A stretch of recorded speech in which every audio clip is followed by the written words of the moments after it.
জয় শিবশম্ভু।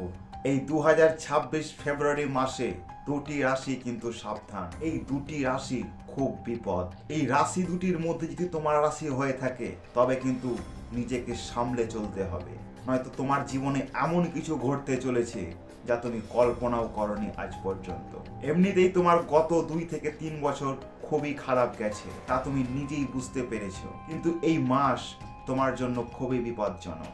এই মাঘ মাসের পূর্ণিমার পর থেকে কিন্তু এই দুটি রাশির খুবই খারাপ হতে চলেছে। রাশি দুটি হচ্ছে কর্কট রাশি ও সিংহ রাশি। এই দুই রাশি খুব বিপজ্জনক জায়গায় অবস্থান করছে। আমি এমন কিছু উপায় বলে দেব, যদি এইগুলো মেনে চলতে পারো তবে তোমাদের জীবন থেকে বিপদ অনেকটাই কেটে যাবে। কর্কট রাশির মানুষেরা একটু রোমান্টিক হয়ে থাকে।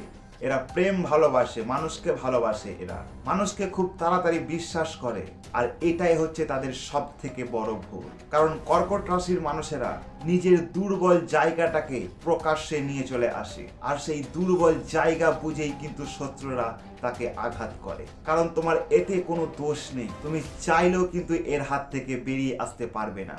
কারণ তোমার রাশি হচ্ছে একটা এমনই রাশি, খোলামেলা রাশি, মানুষকে ভালোবাসতে জানে, মানুষকে ভালোবাসা দিতে জানে। তো নিজের জায়গায় যদি ঠিক রাখতে চাও তবে কিন্তু মানুষের সাথে তুমি যেইভাবে চলো সেটা কিন্তু তোমাকে এড়িয়ে চলতে হবে। কারণ তুমি যেই কাজ করবে বা যেই কাজ তুমি শুরু করতে চলেছো তা কিন্তু মানুষের কাছে প্রকাশ্যে নিয়ে আসা যাবে না।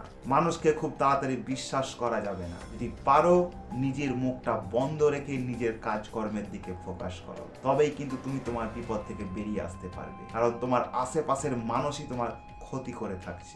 এবার বলবো সিংহ রাশি মানুষের কি কি হতে পারে। সিংহ রাশির প্রভাব আর কর্কট রাশির প্রভাব কিন্তু একই কম বেশি।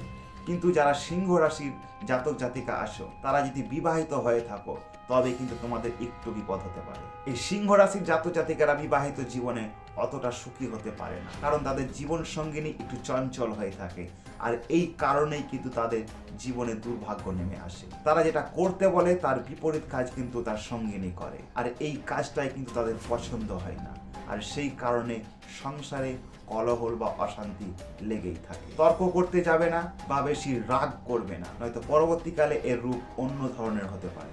আমি ঠিক যেইভাবে চলতে বললাম, যদি এইভাবে চলা যায় এই দুটো রাশি, তবে কিন্তু তাদের বিপদ অনেকটাই কমে যাবে। আর যদি পারো এই মহাশিবরাত্রিতে বাবার মাথায় জল অভিষেক করে এসো, কারণ বাবা মহাদেবের সিংহ রাশি ও কর্কট রাশি প্রিয় হয়ে থাকে। তারা যদি এই মহাশিবরাত্রিতে জল অভিষেক করে তাদের কিন্তু খুব ভালো পজিটিভিটি ফিল হবে। নিজের জীবনকে সঠিক পথে আনতে আমার এই চ্যানেলটাকে সাবস্ক্রাইব করে রাখো, কারণ আমি যা কিছু ভিডিও দিয়ে থাকি তা মানুষের ভালো কাজে লাগে। দেখা হচ্ছে পরের ভিডিওতে। জয় শিবশম্ভু।